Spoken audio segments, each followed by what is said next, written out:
सबको नमस्ते। योग भ्रष्ट व्यक्ति की क्या गति होती है कि वह व्यक्ति अपने उस योग मार्ग को छोड़ देता है, इंद्रियों को पूरी तरह से जीत नहीं पाता है, विषयों के आकर्षण से आकर्षित होता रहता है। तो ऐसे व्यक्ति की गति क्या होती है? योगेश्वर श्री कृष्ण ने बताया था कि दुर्गति नहीं होती, क्योंकि कल्याण करने वाला जो व्यक्ति होता है वह अच्छी गति को ही प्राप्त होता है। तो आगे श्लोक में बताया है योगेश्वर श्री कृष्ण ने कि जो योग भ्रष्ट व्यक्ति हैं कि संसार में रहने की इच्छा भी व्यक्ति की बनी रहती है और उस ओर भी उसका जो है एक लक्ष्य बना रहता है। तो कहा ऐसा व्यक्ति जो है आगे कैसे बढ़ता है? कहा प्राप्य पुण्य कृताम लोकानुषित्वा शाश्वती समः शुचिनाम श्रीमताम गेहे योग भ्रष्टो अभिजायते। योग भ्रष्ट एक शब्द आया है कि जो योग से पतित हुआ जो मनुष्य है, पुण्य करने वाले लोकों को प्राप्त होकर के प्राप्य पुण्य कृताम लोकानुषित्वा शाश्वती समा, कि पुण्य करने वाले लोगों को प्राप्त होकर बहुत वर्ष वहाँ शाश्वती समा का है कि बहुत वर्ष वहाँ रहकर पवित्र आचरण करने वालों के घर में उत्पन्न होता है। ऐसा व्यक्ति क्या बताया कि जो व्यक्ति योग भ्रष्ट हो जाता है ना, पूरी तरह से अपनी उस अवस्था को, मुक्ति की अवस्था को प्राप्त नहीं होता, परंतु मुक्ति प्राप्त करने का प्रयत्न करता है, परंतु सांसारिक आकर्षणों के कारण वह कहीं ना कहीं पतित हो जाता है।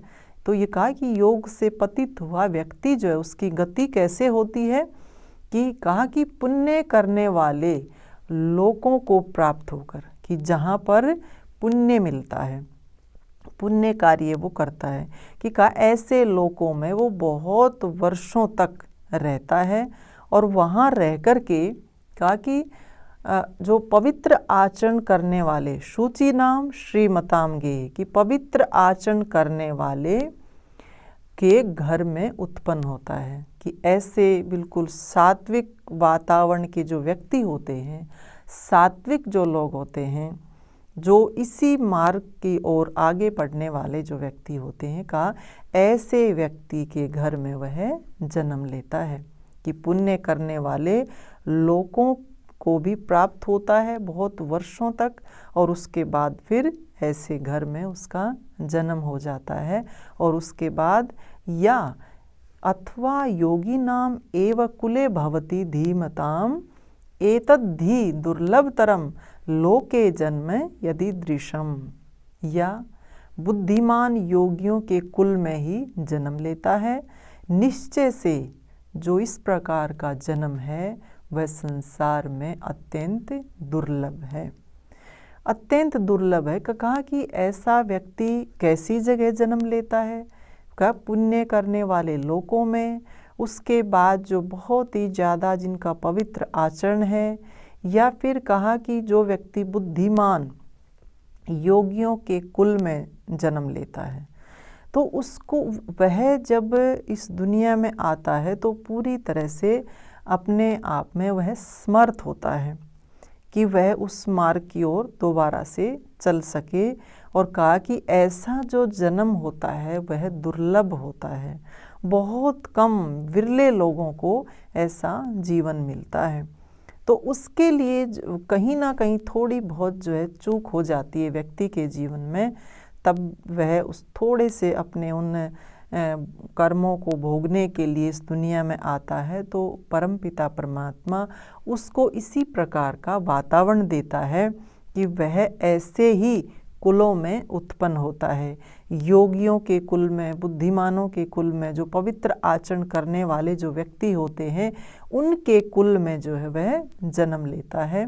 कि परमपिता परमात्मा की यह न्याय व्यवस्था है कि उस व्यक्ति को कभी भी भटकने नहीं देता है, और कभी ना कभी ऐसा उसके जीवन में दोबारा से वह दिन आ ही जाता है।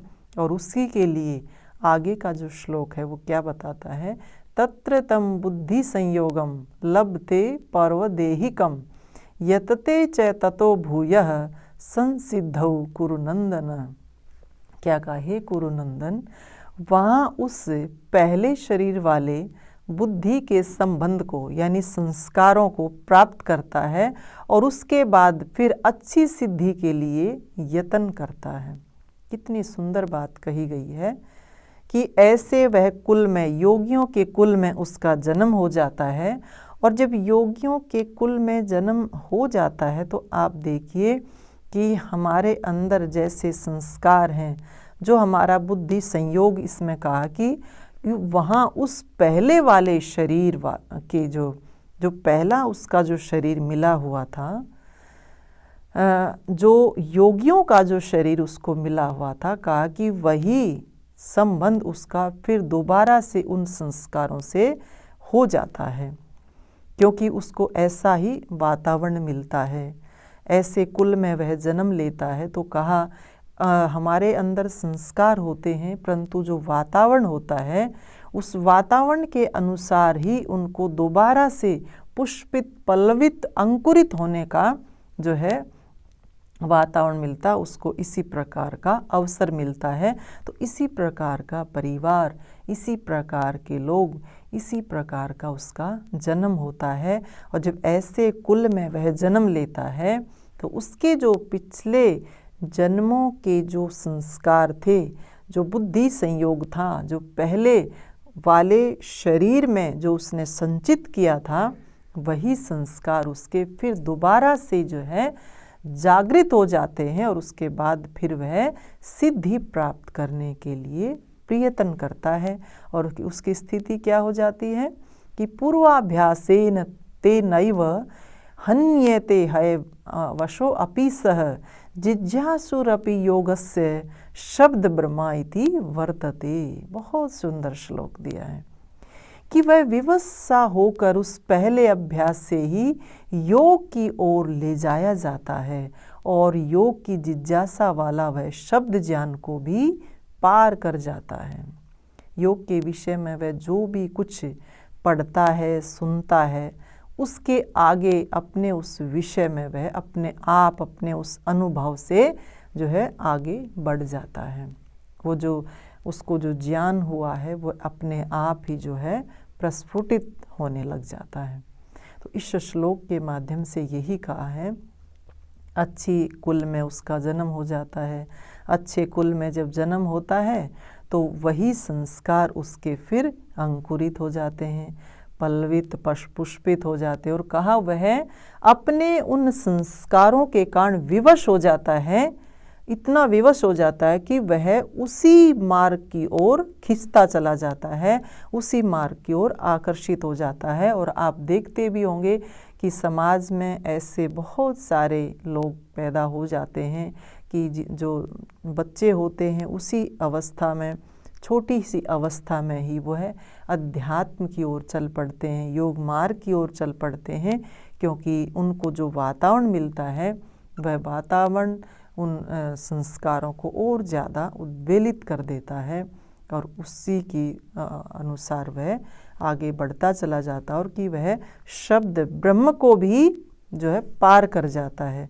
कि शब्द ब्रह्म क्या है कि जिसमें योग के विषय में जो बताया जाता है, जो पढ़ता है, सुनता है, परंतु पढ़ने सुनने तक वह सीमित नहीं रहता, वह ज्ञान उसके अनुभव में आने लग जाता है, जिसको हम पार ब्रह्म कहते हैं।